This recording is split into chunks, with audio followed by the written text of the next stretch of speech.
What's up, beautiful people? Welcome back to part 13 of our Pokemon Lazarus walkthrough. In the previous episode, we had a massive one. We caught all three of the legendary Pokemon, which I just showed you. We caught Kyogre, Groudon, and Rayquaza. We ended up battling Team Chimera and defeating all of the Paradox Pokemon. And in today's episode, we're going to try and find Team Chimera's hidden base.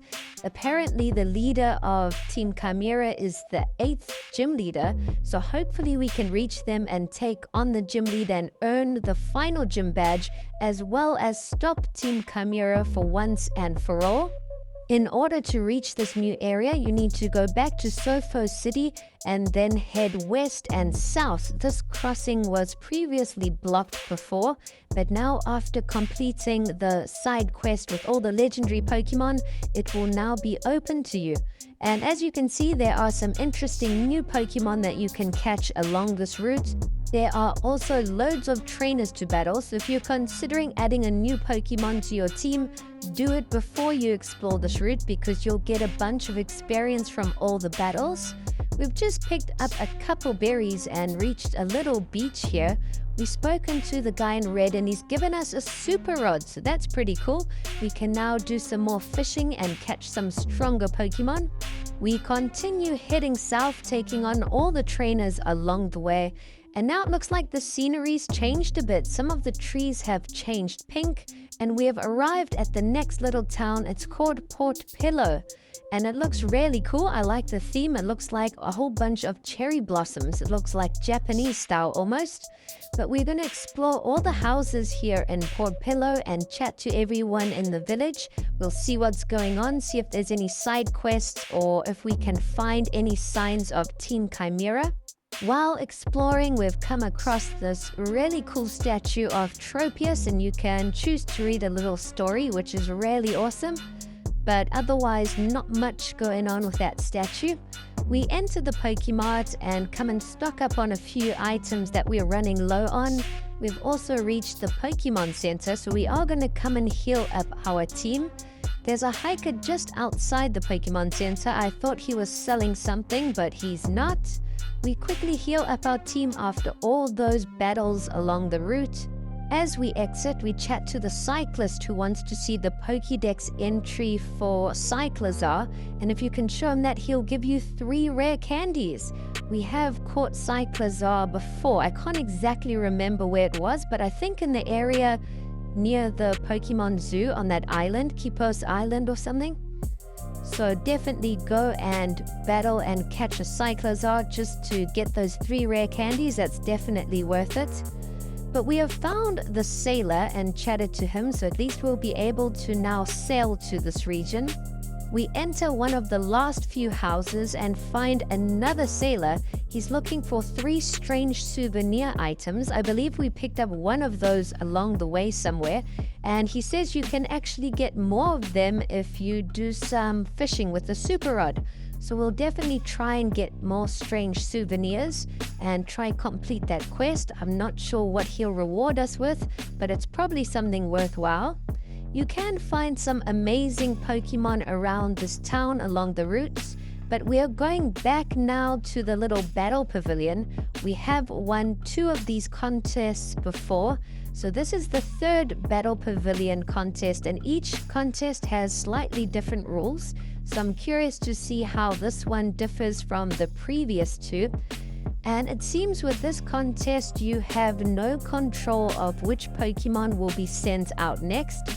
You can choose your 3 Pokemon, but when one of your Pokemon gets defeated, one of them will be sent out at random. So that's pretty interesting, but probably a bit easier than 1 or 2 of the other contests that we entered. We have defeated the first opponent, and in order to win these little battle pavilion tournaments, you have to defeat 3 challenges. So we are on to the second one. And if you get lucky with your Pokemon typing like we have in this battle, you'll one-shot your opponents pretty easily.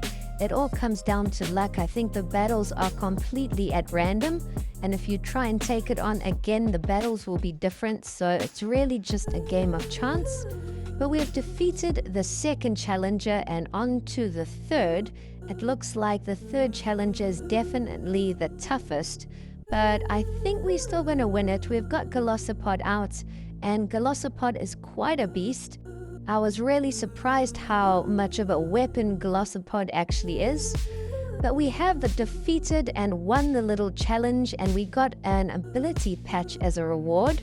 After that, we've come back to Rania to take her on for a battle.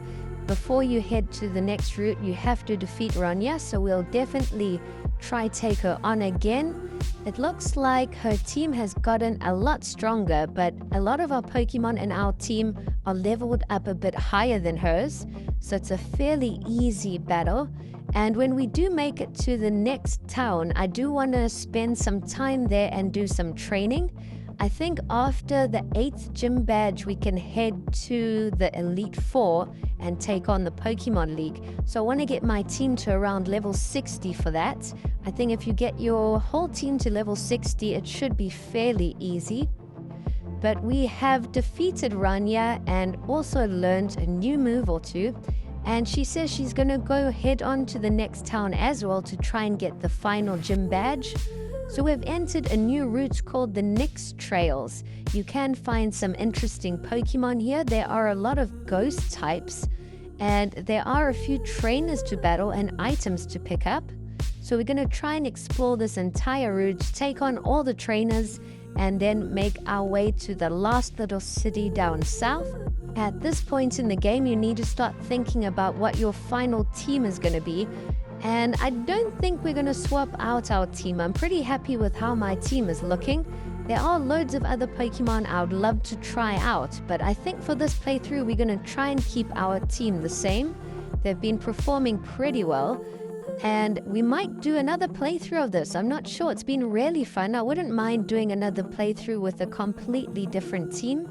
We'll just have to see how this walkthrough goes. I think the next episode we'll probably take on the Elite Four. Otherwise, there might be 2 more episodes until we reach the Pokemon League. If we can earn the 8th gym badge in today's episode, then for sure I think we'll take on the Elite Four in the next episode.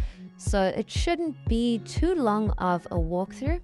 I have also started a brand new walkthrough of Pokemon Nameless, which will be dropping this weekend.